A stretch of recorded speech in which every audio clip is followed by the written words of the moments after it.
क्या कांग्रेस की क्या तैयारी? देखिए, परंपरा यही है कि राष्ट्रीय पार्टी में राज्यसभा के लिए कौन पार्टी का उम्मीदवार होगा, इसका निर्णय एआईसीसी के अध्यक्ष जी, हमारा शीर्ष नेतृत्व वो तय करता है। और जिसको भी पार्टी अपना उम्मीदवार बनाएगी उसको यहाँ से जीत दिला के भेजेंगे हम लोग। और आने वाले समय में लोकसभा के चुनाव भी हैं। कल दिल्ली में हमारी मीटिंग हुई थी स्क्रीनिंग कमेटी की, तो सभी 25 सीटों पर हमने बहुत खुले माहौल में चर्चा करी और अच्छी चर्चा रही। साफ था, सब लोगों से फीडबैक लिया। जो प्रदेश इलेक्शन कमेटी की रिपोर्ट्स थी, वो ऑब्जर्वर्स की रिपोर्ट, एआईसीसी के पर्यवेक्षक गए उनकी रिपोर्ट्स, और धरातल पर कार्यकर्ताओं की क्या भावनाएं हैं उसके लिए सब नेताओं ने चर्चाएं करी और दौरे भी किए।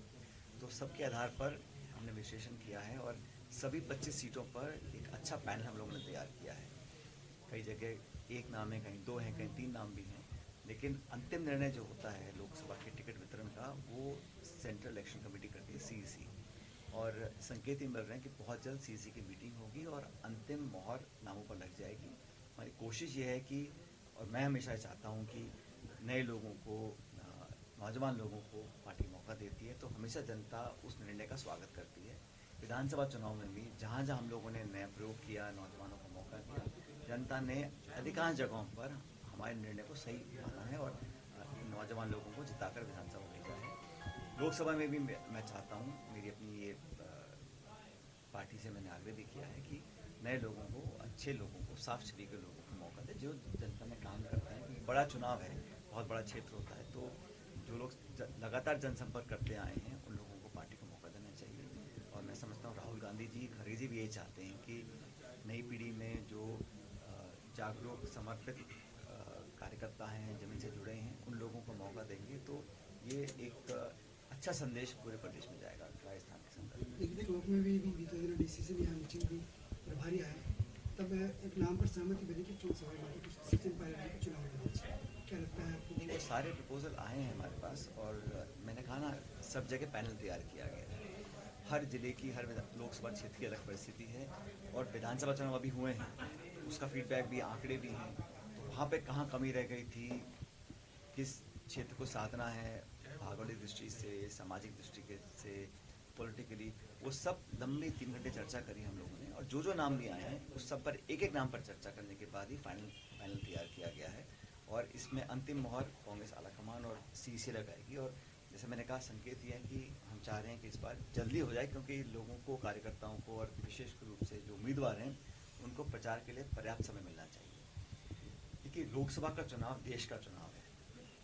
इस चुनाव में पिछले 10 साल में जो बीजेपी ने अपनी सरकार चलाई है, एक पूर्ण बहुमत की सरकार है।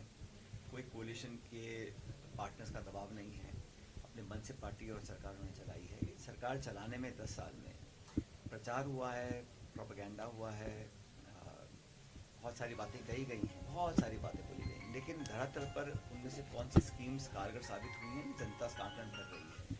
10 सालों में किसान के क्या हाल हैं, जो खेती करते हैं उनके लिए खाद, बीज, बिजली, पानी कितना महंगा हुआ है। एमएसपी पर बार बार कहा गया, और देखिए स्वामीनाथन जी को भारत रत्न दिया, मैं स्वागत करता हूँ उसका, लेकिन स्वामीनाथन जी ने क्या कहा था, उनकी जो रिपोर्ट है 10 साल में आज उस व्यक्ति की रिपोर्ट को हम लागू नहीं कर पाए हैं। 3 काले कानून बने, दबाव आया तो कानून विड्रॉ कर लिए। एमएसपी को एक अमली जामा पहनाने की बात की गई थी कि एमएसपी पर कानून बनना चाहिए, अभी तक केंद्र सरकार ने किया नहीं है। अभी फिर किसान आंदोलित हैं, लगातार चर्चा वार्ता हो रही है, लेकिन ले दे के किसान वर्ग को बहुत कुछ हासिल नहीं हो पाए इन 10 सालों में, ये एक हकीकत है। नौजवानों के लिए रोजगार की बात बीजेपी ने कहा कि 2 करोड़ प्रतिवर्ष रोजगार पैदा करेंगे। अब वो कहते हैं साहब, नौकरी नहीं, हम रोजगार की बात करते हैं, लोन दे रहे हैं, लेकिन आंकड़ा साफ दिखाता है कि आज़ाद भारत के इतिहास में जितनी बेरोजगारी आज है इतनी कभी नहीं हुई। तो शिक्षित नौजवान लड़के लड़की आज रोजगार के लिए त्राही त्राही भटक रहे हैं, उनका भविष्य अंधकार में उनको दिख रहा है, मन में असुरक्षा पैदा हो रही है। ये मैं समझता हूँ बहुत बड़ा एक फेलियर रहा है केंद्र सरकार का 10 सालों में। यूसीसी पे बात हो रही है, अब यूसीसी पे आ रहे हैं, उत्तराखंड के बाद राजस्थान में इस पर चर्चा होने लगी है, आप किस नज़र से? देखिए, वो एक उत्तराखंड में उसको पारित किया गया है, मैंने विस्तार से उस बिल को पढ़ा नहीं है, लेकिन यूसीसी को एक बहुत बड़ा मुद्दा बनाकर, जो जिन मुद्दों की मैं बात कर रहा था, महंगाई की, बेरोजगारी की, शिक्षा की, चिकित्सा की, निवेश की, उद्योग की, नौजवानों के भविष्य की, उस उन विषयों पर चर्चा नहीं करना चाहते हैं। इसलिए कभी यूसीसी, कभी सीएए, कभी मंदिर, कभी मस्जिद, इन बातों पर चर्चा करते हैं कि उनका एक राजनीतिक एजेंडा हो सकता है, लेकिन देश का एजेंडा क्या है कि आज हम आर्थिक स्थिति हमारी जो है वो और बेहतर हो सकती थी। आज हमारी जो पोटेंशियल है उसको कि हम पूरी तरह से उसको हम टैप कर पाए हैं, ये तमाम इशू जनता के सामने हैं। और आज राज्य सरकारें दिल्ली में धरना दे रही हैं, केरल की सरकार, तमिलनाडु की सरकार, कर्नाटक की सरकार कि हमको हमारा पैसा नहीं मिल रहा है। एक तरफ तो आप कोऑपरेटिव फेडरलिज्म की बात करते हैं, फिर सरकारों का पैसा रोक लेते हैं, तो पक्षपात और भेदभाव होता है सरकार का रंग देख के। किस राज्य में कौन सी रंग की सरकार है उतना हम उसको पैसा आवंटित करेंगे। ये बड़ा एक दुर्भाग्यपूर्ण बात है कि ये जो पक्षपात जो हो रहा है ये बड़ा गलत है और इस पर सरकार का कोई जवाब नहीं आता। अब आप वाइट पेपर जारी कर रहे हैं, आप आज 10 साल के बाद आप यूपीए सरकार की पॉलिसीज को और उसको कोस रहे हैं। अरे वो 10 साल निकल गए, आपने 10 साल में क्या किया है जनता जानना चाहती है। मनमोहन सिंह जी सरकार को गए 10 साल हो गए, इन 10 सालों में एक नई जनरेशन सामने आ गई है, उनके लिए आपने क्या किया है। और जो खाई बढ़ गई है आज अमीर गरीब की, वो कल्पना से परे है।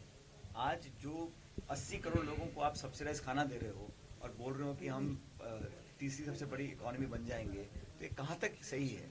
मुझे लगता है कि सरकार को आत्मचिंतन करना चाहिए कि सिर्फ प्रचार प्रसार और प्रोपेगेंडा ये करना ठीक है या नीति निर्माण कर लोगों के जीवन को बेहतर बनाने की दिशा में काम करना चाहिए। आपने मंदिर की बात की, योगी आदित्यनाथ